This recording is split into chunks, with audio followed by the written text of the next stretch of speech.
You're just a nobody. Emma, my son's fiancée, sneered at me across the dinner table, her laugh cutting like a knife. Everyone froze. Her mother, Sophia, smirked in approval. I sat there, gripping my fork, rage simmering beneath my calm exterior. They thought they knew me, old, irrelevant John Kelly. They were wrong. Soon, they'd find out. And when her mother Googles my name, their world will crumble. Before we continue, please subscribe to the channel and let us know where you are listening in the comments. The words hit like a slap. You're just a nobody. Emma's voice sliced through the chatter of the dinner table, her laugh sharp and cruel. The room froze. My fork hovered over the plate, mashed potatoes clinging to its tines. Across the polished oak table, Emma leaned back in her chair, her manicured nails glinting under the chandelier's glow. Her mother, Sophia, smirked, her lips curling like she'd just tasted something sweet. My son, Michael, stared at his plate, his shoulders hunched, silent. I sat there, John Kelly, 62 years old, feeling the weight of their eyes. Rage simmered beneath my calm exterior, a slow burn in my chest. My knuckles whitened around the fork, but I didn't flinch. Not yet. The dining room, with its crystal glasses and flickering candles, had been warm moments ago. Now, it felt like a stage, and I was the fool in the spotlight. Emma tilted her head, her blonde curls catching the light. What's it like, John? Sitting in your little house, reliving your glory days? Her tone dripped with mockery, each word a needle. I mean, Michael told me you used to wear those old suits to work. What were you, a clerk? Sophia chuckled, tapping her wine glass with a lacquered nail. Oh, Emma, be kind. Not everyone can keep up with the times. Some people fade. Her eyes flicked to me, cold and appraising, like I was a piece of furniture she'd decided to discard. Michael shifted in his seat, his fork scraping the plate. He didn't look up. My chest tightened. I wanted to reach across the table, grab his shoulder, make him see me. But his silence cut deeper than Emma's words. My own son, letting this happen. I set the fork down, the clink loud in the stillness. Every eye was on me, Emma's triumphant, Sophia's smug, Michael's averted. The candles cast long shadows across the tablecloth, dancing like ghosts of the life I'd built. They thought they knew me, old, irrelevant John Kelly, a relic to be pitied. They were wrong. Emma, I said, my voice low, steady. You think you know me? I leaned forward, just enough to catch her gaze. Her smile faltered, just for a second. But you don't. The room held its breath. Sophia raised an eyebrow, but I didn't look at her. My eyes stayed on Emma, on the flicker of uncertainty in her green eyes. I pushed my chair back, the legs scraping the hardwood floor. Excuse me, I said, standing. My hands were steady, but my heart pounded like a war drum. I walked out of the dining room, their whispers trailing behind me like smoke. The hallway was dim, the air cooler. My steps slowed as I passed the family portrait hanging on the wall, me, Elizabeth, and Michael, smiling in a world that no longer existed. Elizabeth's eyes seemed to follow me, her warmth a ghost in the frame. I stopped, my fingers brushing the glass. Emma's laugh echoed in my mind, sharp and mocking. They'd find out soon enough. When Sophia Googled my name, their world would crumble. But first, I needed to remind myself who I was. I turned toward my study, the door creaking as I pushed it open. The night was just beginning. The study door clicked shut behind me, muffling the distant clink of dishes from the dining room. I stood in the quiet, the air heavy with the scent of old books and polished wood. My desk loomed in the corner, a sturdy oak relic from a life that felt like someone else's. On it sat the family photo, Elizabeth's smile frozen in time, Michael's small hand in mine. I crossed the room, my shoes soft on the worn rug, and picked up the frame. My thumb traced the edge, the glass cool under my touch. The memory hit like a wave. It was 1997, and I was 34, striding through the glass doors of an investment bank in downtown Chicago. The office buzzed, phones ringing, papers shuffling, the hum of ambition. My desk was buried under reports, a coffee mug teetering on the edge.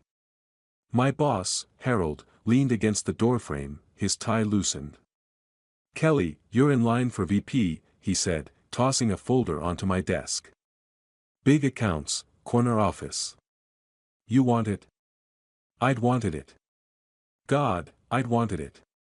But Elizabeth's cough had worsened that week, her face pale against the hospital pillows. I saw her in my mind, her hands squeezing mine, her voice soft, "We'll be okay, John." I looked at Harold, my throat tight. "I need to be home," I said. He blinked, then nodded, disappointment flickering in his eyes. I left the folder unopened. The memory shifted. It was 2004 now, our kitchen small and cluttered, the fridge humming in the corner. Michael was 16, all lanky limbs and quiet rebellion.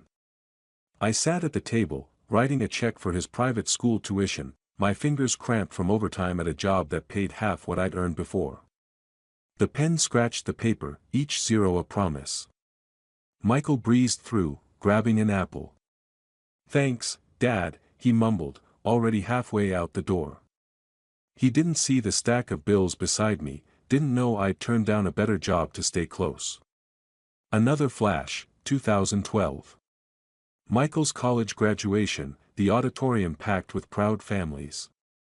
I sat alone in the back, my suit a size too big, my hands folded in my lap.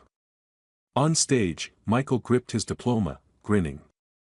"I want to thank my friends," he said into the mic, his voice echoing. "You got me here." The crowd clapped. I waited, my chest tight, but my name never came. I clapped too, my hands heavy, my smile a mask. Back in the study, I set the photo down, my breath uneven. I'd given everything, my career, my dreams, my pride, for them. And now? Emma's voice rang in my ears, "You're just a nobody." Michael's silence stung worse. I'd become invisible, a shadow in my own life. I sank into the chair, the leather creaking under me. My eyes fell on the desk drawer, half open, a corner of my old address book peeking out. I pulled it free, the leather cover worn soft, the pages yellowed. It smelled of time, of deals closed and promises kept. This book held names, people who'd once called me a force, a man who could move mountains. I hadn't opened it in years. My fingers traced the names, each one a thread to a past I'd buried. I wasn't that man anymore, or was I? Emma and Sophia thought they could bury me with their words, but they didn't know the weight I'd carried, the strength it took to let go of glory for love. I flipped a page, then another, my pulse quickening. There, Frank Sullivan. A name that could change everything. I stopped, my thumb pressing the paper. A smile tugged at my lips, small but real. The rage from the dining room was still there, but now it had focus. I closed the book, the sound sharp in the quiet. Standing, I slipped it into my pocket and headed for the door. The phone was in the living room, and I had a call to make. The living room was dim, the torchlight casting a soft glow across the old couch. I stood by the coffee table, the address book heavy in my hand, its leather warm from my grip. The phone sat on the side table, a black cordless relic that hadn't rung in weeks. My thumb hovered over the buttons, the numbers from Frank Sullivan's page burned into my mind. Emma's sneer echoed in my head, "You're just a nobody," and my jaw tightened. I wasn't that man. Not anymore. I dialed, each beep loud in the quiet. My heart thudded, a mix of fear and fire. What if Frank didn't remember me? What if he did, but laughed? The line clicked, and a gruff voice answered. "Sullivan." "Frank," I said, my voice steadier than I felt. "It's John Kelly." A pause, then a low chuckle. "John Kelly, as I live and breathe. Been a minute, hasn't it? Too long." I forced a smile, though he couldn't see it. I need to talk. In person. You free tomorrow? Another pause, longer this time. What's this about, John? His tone shifted, curious, like he sensed the weight behind my words. Let's just say I'm calling in an old favor. I glanced at the address book, open to his name. You still at the club? Yeah. Noon work? His voice had an edge now, like he knew this wasn't just a catch-up. Noon's perfect. I kept it short, my fingers tightening on the phone. See you then. Looking forward to it, Kelly. The line went dead. I set the phone down, my breath slow and deliberate. The room felt smaller, the air charged. I crossed to the window, the curtains half drawn, and looked out at the street. The neighborhood was quiet, the lawns manicured, the houses glowing with lives I'd never know. My reflection stared back, eyes sharp in the glass. For the first time in years, I recognized myself. A memory flickered, 1995, a sleek Chicago restaurant, all dark wood and clinking glasses. I was 32, my suit crisp, my handshake firm. Across the table, a client leaned forward, his pen poised over a contract. You drive a hard bargain, Kelly, he said, but his smile was respectful. I'd closed the deal in 20 minutes, the waiters nodding as I passed. That man, confident, unstoppable, felt close again, his pulse beating in my veins. I turned from the window, the address book still in my hand. Emma and Sophia thought they'd broken me, but they'd only woken me up. Michael's silence hurt, but I'd show him who his father was. I wouldn't lose him to their poison. I slipped the book into my pocket, its weight like a key to a door I'd locked long ago. Tomorrow, Frank would open that door, and I'd walk through. I didn't know what he'd tell me, about Sophia's secrets, Emma's games, or something else entirely, but it was a start. I grabbed my coat from the rack, the fabric soft and familiar. The night air would clear my head. I stepped outside, locking the door behind me. The stars were bright overhead, sharp against the black, like they were watching. I climbed into my car, the engine humming to life. Frank was waiting, and I was ready. The stars were still sharp overhead as I pulled into the parking lot of the golf club, their light a faint promise in the spring dusk. I cut the engine, my hand lingering on the keys. The address book rested in my jacket pocket, its weight a reminder of the man I used to be. I stepped out, the gravel crunching under my shoes, and adjusted my tie. The club's glass doors gleamed ahead, reflecting the manicured greens and the elite who glided across them. This was their world, Sophia's, Emma's. But today, I was stepping into it. Inside, the air smelled of polished wood and expensive cigars. The bar was tucked in a corner, its marble counter catching the afternoon sun. Frank Sullivan sat at a high-top table, his gray hair thinning but his eyes as sharp as I remembered. He raised a glass of bourbon in greeting, his smile half-cocked. John Kelly, he said as I approached, his voice gravelly. Didn't think I'd see you here again. I slid onto the stool across from him, my fingers brushing the address book through my jacket. Times change, I said, keeping my tone light. The bartender polished a glass nearby, his ears perked. I leaned in closer. I need your help, Frank. He swirled his drink, ice clinking. Figured as much. What's got you crawling out of retirement? His eyes flicked over me, sizing me up like we were back in the 90s, closing deals over steak dinners. I lowered my voice. Sophia Wilson. Emma, too. They're involved with my son. The words tasted bitter. Emma's sneer, "You're just a nobody," flashed in my mind, and my jaw tightened. Frank's brow lifted, but he didn't interrupt. I went on. They think they can walk over me.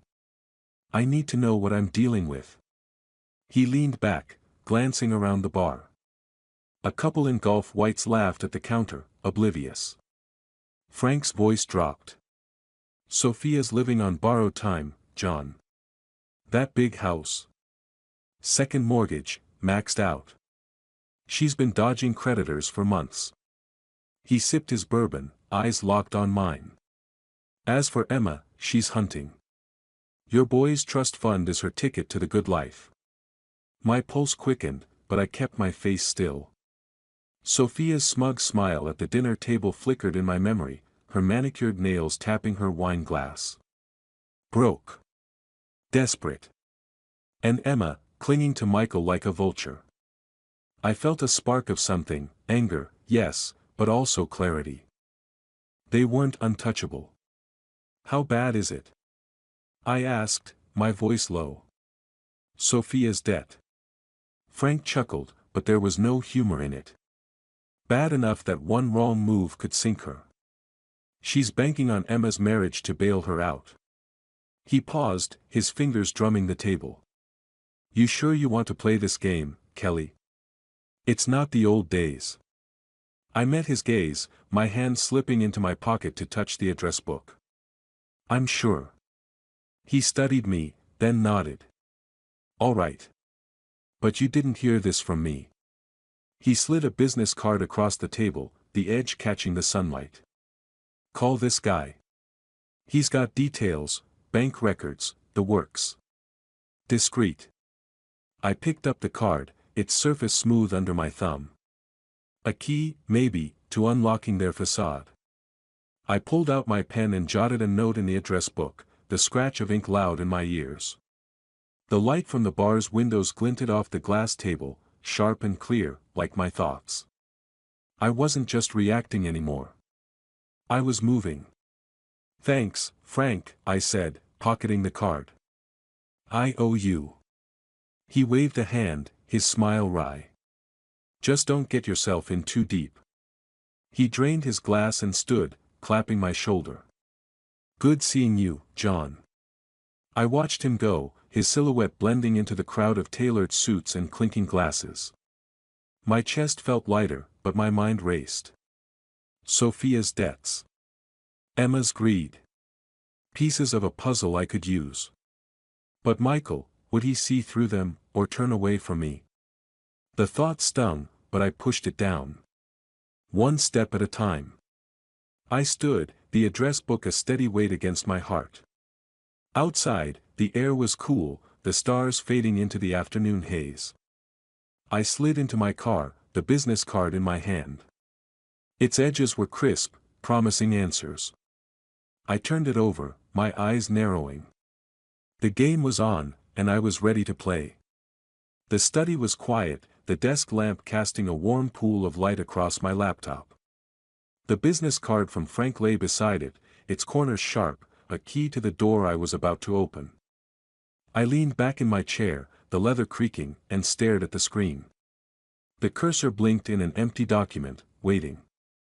Emma's voice echoed in my mind, "You're just a nobody," and a slow smile spread across my face. Not tonight. I started typing, the keys clicking softly. A formal invitation to a charity auction, addressed to Sophia Wilson. The words flowed easily, esteemed guest, honor of your presence, keynote address. I chose each phrase carefully, crafting a trap she couldn't resist. Sophia, with her puffed-up pride, would leap at the chance to shine in front of Chicago's elite. But I knew what Frank had told me, her accounts were dry, her facade a house of cards. One public promise, one failed payment, and the whispers would start. My fingers paused, hovering over the keyboard. I pictured Sophia opening the envelope, her eyes lighting up at the embossed letterhead I'd mocked up. She'd preen, maybe call Emma to brag. "This is my moment," she'd say, her voice dripping with self-importance. But when the auctioneer called for her pledge, her card would fail. The crowd would murmur, their eyes sharp with judgment. Her perfect mask would crack. I leaned forward, my pulse quickening. The plan was simple but brutal. Sophia's humiliation would ripple, shaking Emma's confidence, maybe even her grip on Michael. But a pang hit me, Michael. What if he blamed me? What if this pushed him further away?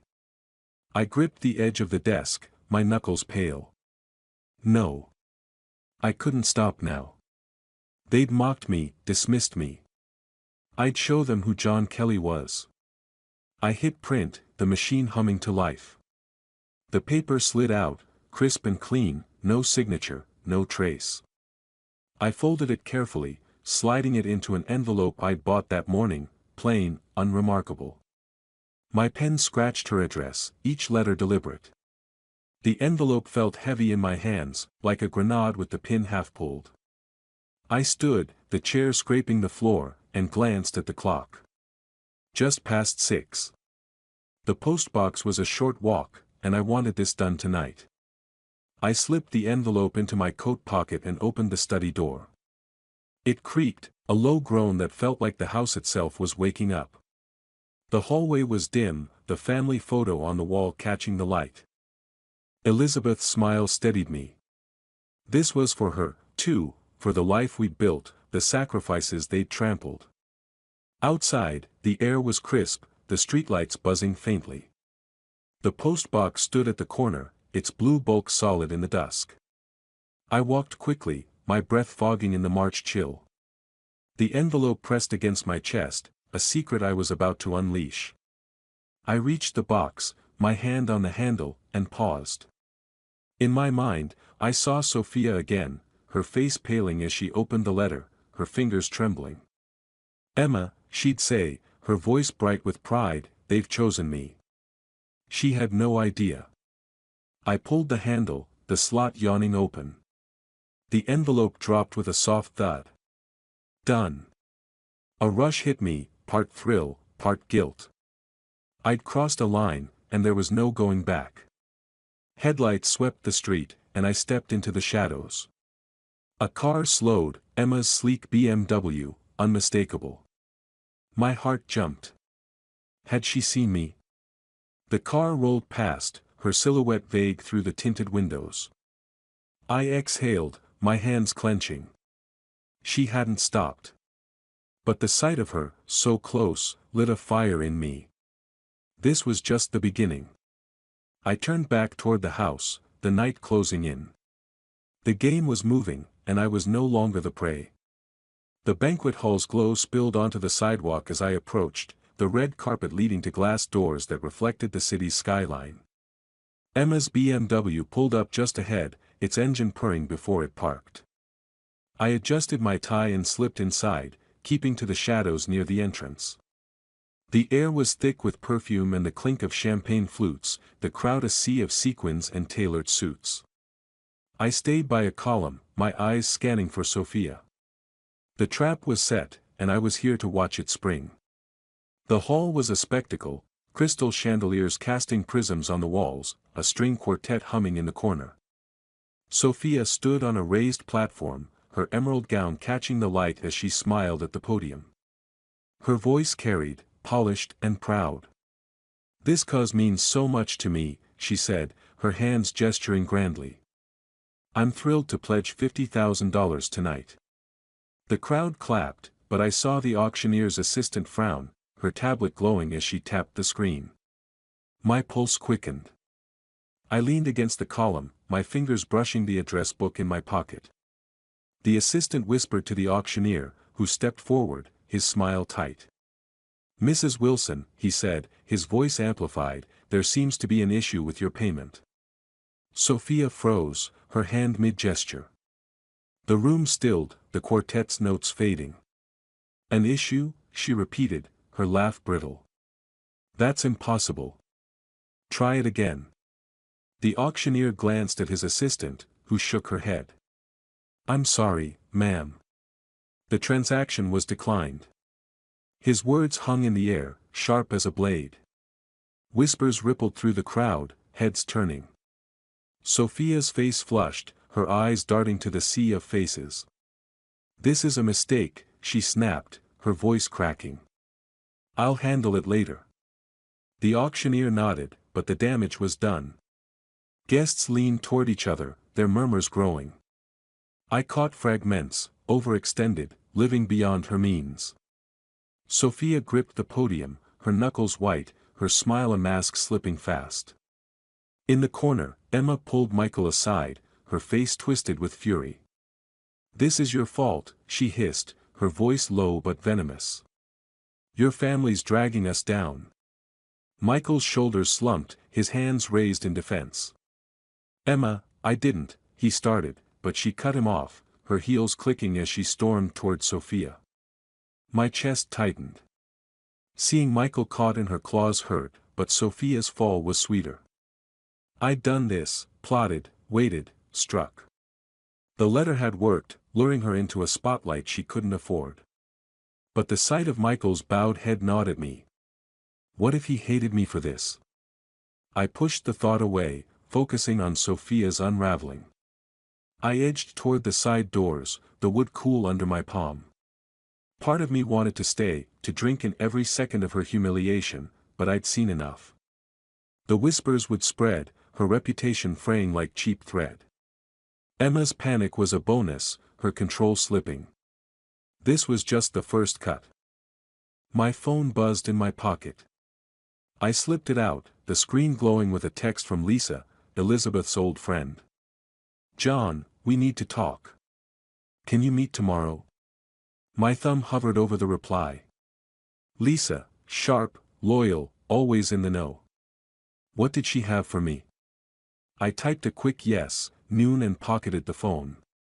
I pushed the door open, the night air cool against my face.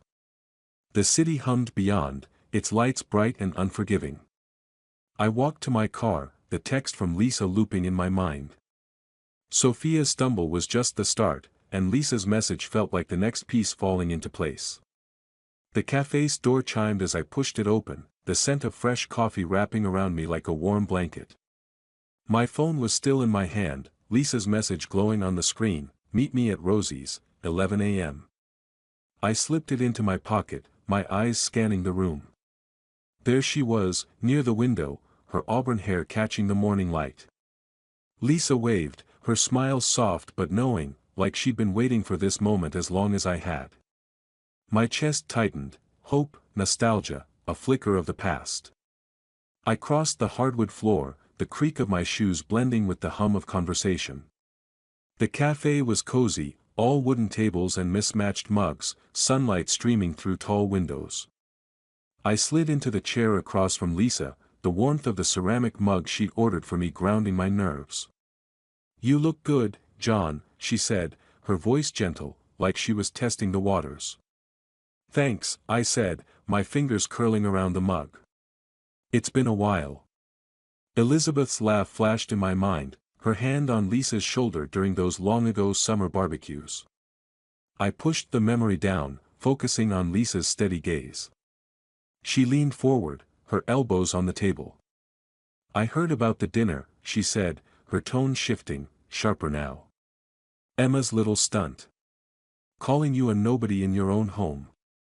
Her lips pressed thin, and I saw the fire in her eyes, the same fire Elizabeth had when someone crossed her.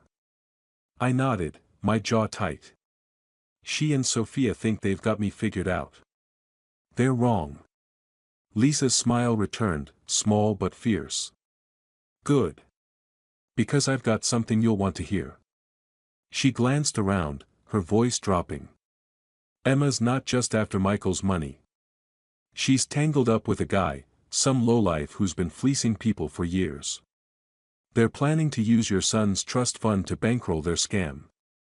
My breath caught, the mug suddenly heavy in my hands. Emma's sneer at the dinner table flashed back, her green eyes cold and calculating. I'd known she was greedy, but this? A con artist pulling her strings? My pulse quickened, anger mixing with a strange relief. This was leverage. Real leverage. "How do you know?" I asked, keeping my voice low. Lisa's eyes flicked to the window, then back to me. "I've got friends who talk. People who see things." She paused, her fingers tapping the table. "Elizabeth always said you were sharp, John. Said you could outsmart anyone. So, what's your move?" I leaned back, the chair creaking.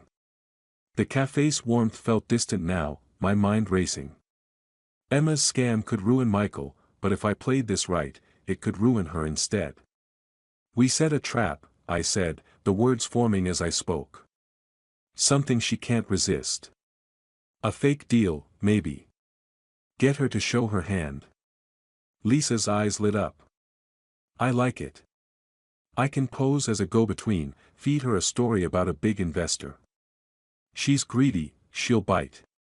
She reached into her purse and pulled out a faded photo, sliding it across the table. Elizabeth and Lisa, laughing on a beach, their hair whipped by the wind. For luck, she said softly. And because she'd want us to do this. I touched the photo, my throat tight. Elizabeth's smile was a lifeline, a reminder of why I was fighting. She would, I said, my voice rough. I slipped the photo into my pocket, next to the address book. Who do we need to pull this off? Lisa's smile turned sly. I've got a name. Old contact of yours, actually. She handed me a napkin, her handwriting neat and precise. I glanced at it, keeping it angled from the other patrons. A name, but I didn't read it aloud. Not here.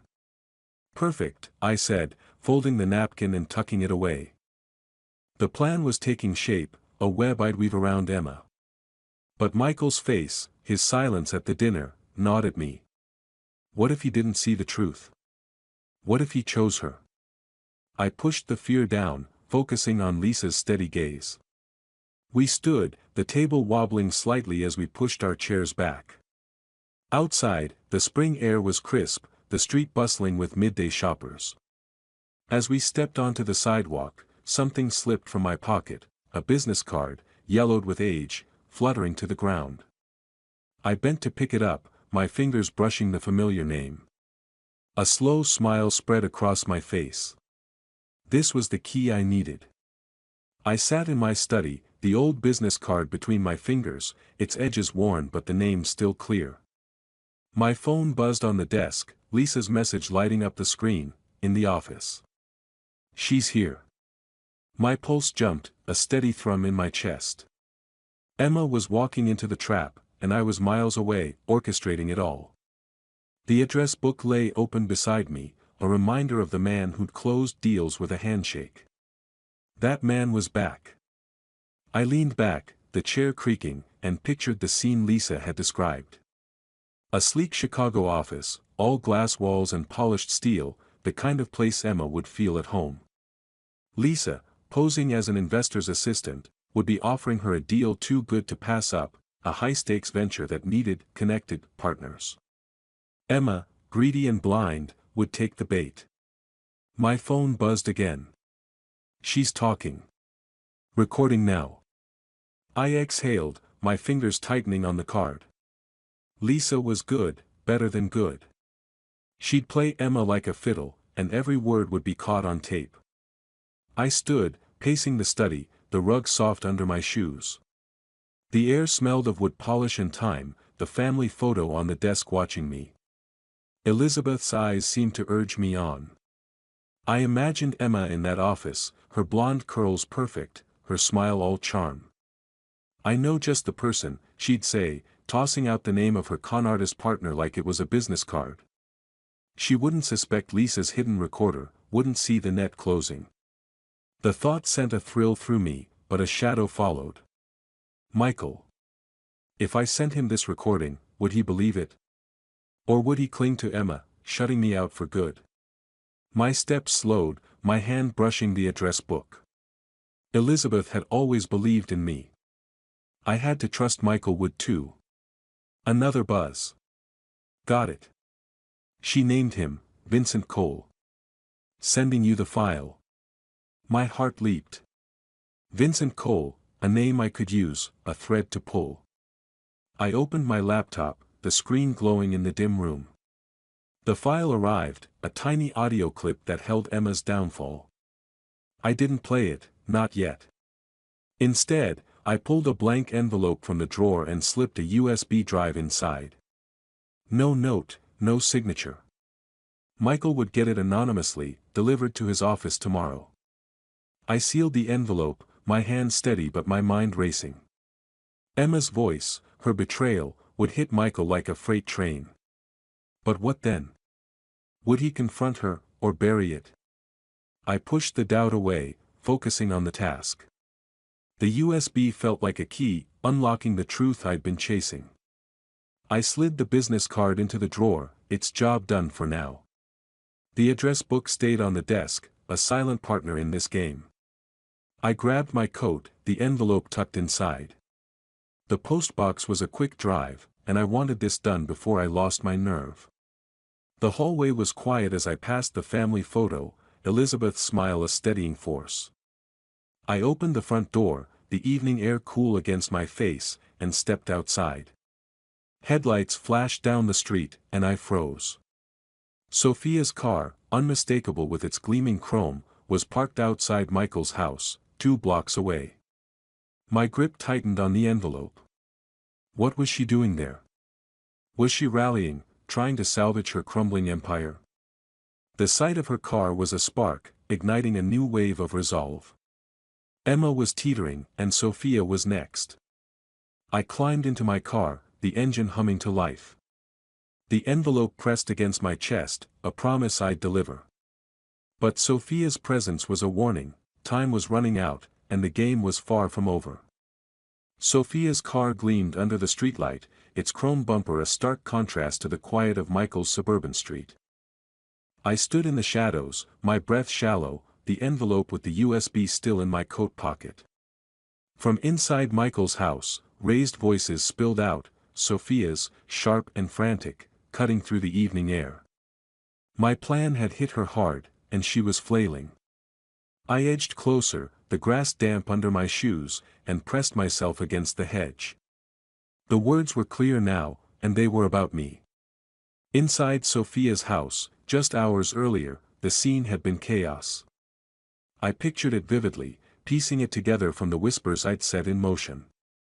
She'd torn open a letter, its letterhead official, the words brutal, her debts, her missed payments, splashed across a local gossip column for all of Chicago's elite to see. Her hands would have shaken, the paper crumpling as she screamed into her phone, blaming everyone, her accountant, her lawyer, even Emma. But the truth was out, a wound I'd inflicted with a few well-placed calls and a leak to the right people. Her empire of appearances was crumbling. Now, in Michael's living room, she was lashing out. "It's your father," she shouted, her voice a jagged edge. "He's behind this, Michael. He's trying to ruin me." I peered through the window, the curtains half open. Sophia stood in the center of the room, her silk blouse wrinkled, her hair slipping from its perfect bun. Michael sat on the couch, his face tight, while Emma hovered near the doorway, her arms crossed. I held my breath, my heart pounding. Sophia's accusation was a wild swing, but it was dangerous.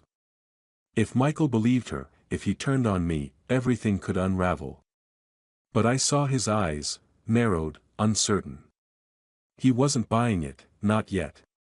"Sophia, calm down," Michael said, his voice low but firm. "You don't know it was him." "Don't I?" she snapped, pacing like a caged animal. "He's bitter, Michael. Jealous of Emma, of us. He's a nobody who can't stand our success." Her words echoed Emma's from that dinner, and my jaw clenched. Nobody. The word was their weapon, but it was losing its edge. I shifted, my hand brushing the address book in my pocket. I'd orchestrated this, fed the press just enough to expose Sophia's lies without leaving a trace. The leak was clean, untraceable, but her panic was proof it had landed. She was unraveling, her status slipping through her fingers like sand. Emma stepped forward, her voice icy. "If it's John, he's smarter than I thought." Her eyes flicked to Michael, testing him. "But you'd know, wouldn't you? He's your father." Michael's head snapped up, his fists clenching. "Leave it, Emma." The tension in his voice sent a chill through me. He was caught between them, but his doubt in Sophia was a crack I could widen. Sophia whirled on me, though she didn't know I was there. "He's a vindictive old man," she spat. "You'll see, Michael. He'll drag you down with him." Her voice broke, and I saw it, fear. Not just of me, but of losing everything. Her status, her control, her daughter's future. She was bleeding out, and I'd barely lifted a finger. I stepped back, my shoes silent on the grass. I'd heard enough. Sophia's counterattack was desperate, but it was failing. Michael's silence, his doubt, was my victory. I turned toward the street, the envelope still in my pocket. The USB would reach him soon, and Emma would fall next. But Sophia's words lingered, a warning. She wasn't done fighting. I drove home, the night closing in, and parked in my driveway. The house was dark, the air heavy as I stepped inside. My study felt like a sanctuary, the desk lamp casting a soft glow. On a whim, I opened a closet and found it, Elizabeth's old laptop, its surface scuffed but familiar. I set it on the desk, my fingers tracing the keys she'd once touched. Something told me it held answers, pieces of the past I'd need for the fight ahead. I powered it on, the screen flickering to life. The study was hushed, the glow of Elizabeth's old laptop casting shadows on the walls. Its hum filled the silence, a faint reminder of her presence. I sat at the desk, my fingers hovering over the keys, the address book open beside me. The screen flickered, showing a folder labeled Family, her files, her memories. My chest tightened, but before I could open it, my phone buzzed. Lisa's name flashed. I answered, my voice low. "What's happening?" "Sophia's losing it," Lisa said, her tone sharp with excitement. "She's at home, digging through your past. Googling you like her life depends on it." A pause, then a soft laugh. "She's about to find out who you really are." I leaned back, a slow smile spreading across my face. The image was vivid, Sophia, her perfect nails clicking frantically on her keyboard, her eyes wide as she uncovered the truth. I could almost see her, perched in her opulent office, the chandelier above her dimmed by her panic. My past, decades in the investment bank, deals that shaped Chicago's skyline, sacrifices for Elizabeth and Michael, was no secret to those who looked. But Sophia and Emma hadn't looked. They'd seen only a tired old man, a nobody. Now, the truth would hit like a tidal wave. I pictured her screen, articles about my early career, my name in bold next to million-dollar contracts. A profile in a local paper, praising my quiet charity work after I'd stepped away from the spotlight. A photo of me at a gala, Elizabeth on my arm, her smile brighter than the flashbulbs. Sophia's world, built on status and lies, would crumble as she realized her mistake. "Thanks, Lisa," I said, my voice steady. "Let me know how it lands." I hung up, my gaze drifting to the laptop. I clicked the Family folder, revealing photos and letters, but my mind was on Sophia. I saw her now, her face paling as she scrolled, her coffee cup forgotten, spilling on her desk. She'd thought me irrelevant, a shadow to mock. Now, she'd see the man who'd outplayed her. Hours later, I stood in Michael's living room, the air thick with tension. The family photo from my house seemed to echo in the one on his mantel, us, years ago, smiling. Sophia and Emma stood before me, their faces strained. Michael lingered by the couch, his eyes flickering between us, a new weight in his gaze. Respect, maybe. I held the photo of Elizabeth Lisa had given me, its edges soft in my hand, her strength grounding me. Sophia stepped forward, her voice trembling. "John, we didn't know," she said, her usual poise gone. "Your career, your life, we misjudged you. I'm sorry." Her eyes begged, but they were hollow, grasping for control she'd lost. Emma nodded, her hands twisting a bracelet. "I was wrong, John," she said, her voice small, forced.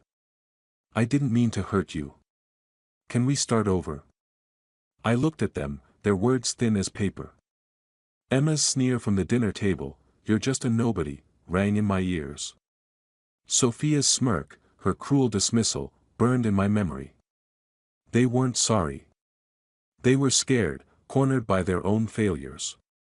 I tightened my grip on the photo, Elizabeth's smile a shield. "You saw what you wanted to see," I said, my voice cold, cutting through their pleas. "You mocked me, humiliated me in my own home. Apologies don't erase that." Sophia flinched, her lips parting, but no words came. Emma's eyes darted to Michael, seeking rescue, but he stayed silent, his jaw tight. I saw it then, a shift in him, a dawning realization.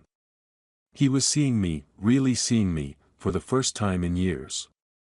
My heart ached, but I stood firm, the address book in my pocket a quiet ally. "John, please," Sophia tried again, her voice cracking. "We can make this right." I shook my head, stepping toward the door. "It's too late for that." My eyes met Michael's, and for a moment, we held each other's gaze. There was pain there, but also something new, understanding. I turned, my hand on the doorknob, and walked out.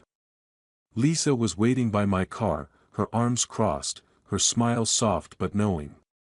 The evening air was cool, the streetlights buzzing faintly. "You did it, John," she said, her voice warm. "They're done. Now what?" I paused, the photo still in my hand, Elizabeth's presence steadying me. "Now," I said, "we talk about what's next." Lisa nodded, gesturing to her car. I followed, my steps lighter, the night opening before us like a new chapter. The park was quiet, the morning sun filtering through budding trees, casting dappled light on the path. I sat on a bench beside Lisa, a paper coffee cup warming my hands. The air smelled of fresh grass and spring. A world waking up. Lisa's presence was steady, her shoulder brushing mine as we talked, her voice a soft anchor after the storm. She'd been waiting by my car last night, her offer to talk pulling me here, to this moment of calm after the chaos. "Emma's gone," Lisa said, sipping her coffee. "She broke off the engagement this morning. Packed her things and left Michael's place." Her eyes met mine, a spark of triumph in them. "And Sophia? She's a ghost now. The country clubs blacklisted her, and her so-called friends won't return her calls." I nodded, the weight of it settling in. Sophia's empire, built on borrowed money and borrowed time, had collapsed. Emma's schemes, her con artist partner exposed, had crumbled under the truth I'd sent Michael on that USB.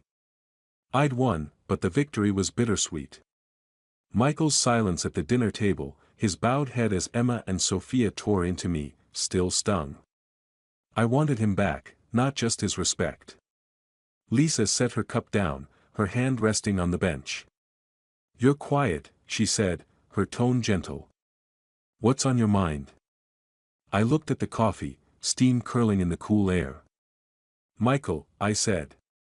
"I got their respect, Lisa, but I don't know if I've got him." My voice was rough, the fear I'd buried rising. "What if he can't forgive me for this?" She touched my arm, her fingers light but firm. "Give him time, John. He's seeing you now, really seeing you. That's a start." Before I could answer, my phone buzzed. A text from Michael: "Dad, can we talk? At the house. Please." My heart jumped, hope and dread tangling in my chest. I showed Lisa the screen, and she smiled. "Go," she said. "He's ready." I drove to Michael's house, the streets familiar but heavy with memory. His front door was open when I arrived, the living room warm with morning light. A photo of us, me, Elizabeth, Michael as a boy, sat on the coffee table, its frame polished, like he'd been looking at it. He stood by the window, his shoulders tense, but his eyes met mine, clear and steady. "Dad," he said, his voice breaking. I was blind. "Emma, Sophia, they fed me lies, and I let them. But you," he stepped closer, his hands clenched. "You were always there, sacrificing everything. I didn't see it. I'm sorry." The words hit like a wave, washing away years of distance. I swallowed, my throat tight. I just wanted you to know who I am, Michael, I said. Not for apologies. For respect. He nodded, his eyes bright. I do. I see you now. He reached out, his hand gripping mine, strong and sure. For the first time in years, I felt my son, not the shadow of him. We sat, talking longer than we had in years. He told me about Emma's lies, Sophia's desperation, and I listened, the rift between us closing. When I left, the photo on the table seemed brighter, like it held a new promise. Later, I met Lisa at the park again. She handed me a small key, its metal cool in my palm. Elizabeth's old office, she said. I've been holding on to it. We could use it, for a charity project, in her name. What do you say? I turned the key over, its weight a new kind of key, unlocking a future I hadn't dared imagine. I say it's time to start over, I said, my voice firm. Lisa's smile was warm, her presence a comfort I hadn't known I needed. I drove home, the key in my pocket, my mind on Elizabeth. The cemetery wasn't far, and I felt her calling. I needed to tell her it was done, that we were whole again. The road stretched ahead, the morning bright, and I let myself breathe. The cemetery gate creaked as I pushed it open, the evening air soft with the scent of blooming lilacs. Elizabeth's grave was tucked beneath an oak, its leaves whispering in the breeze. I knelt, setting a bouquet of her favorite daisies against the headstone, their petals bright against the gray stone. The key to her old office was heavy in my pocket, a promise I'd carried here. I touched the headstone, the granite cool under my fingers, and let the words come. I did it, love, I said, my voice low, meant only for her. I showed them. Emma, Sophia, they're gone. Michael's back, and he sees me now. My throat tightened, but I smiled. You'd be proud, Elizabeth. I fought for us. The sunset painted the sky in hues of gold and pink.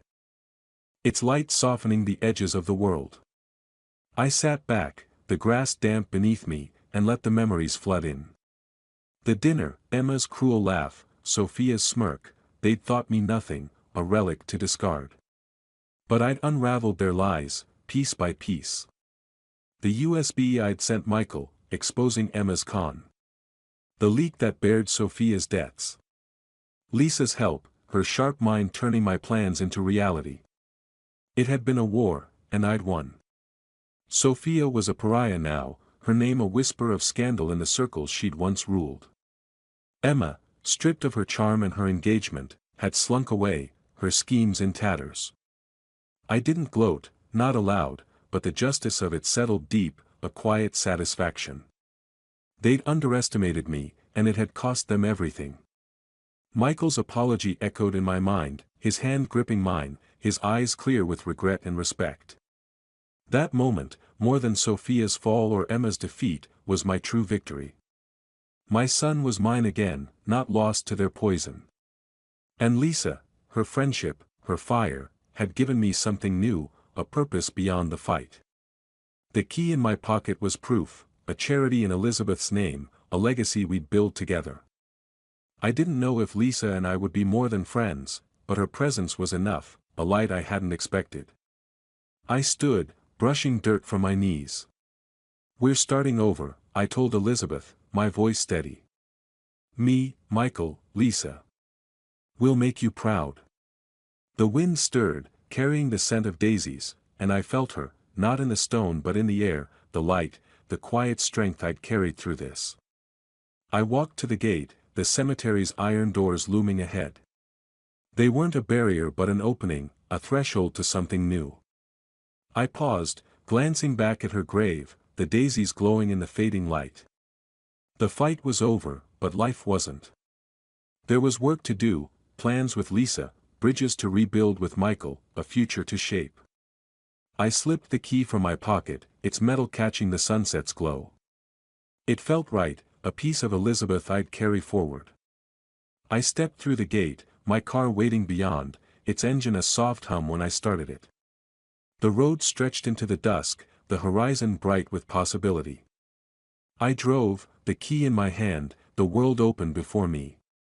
If you liked this story, please like this video, subscribe to the channel, and share your impressions of this story in the comments. To listen to the next story, click on the box on the left. Thank you for watching.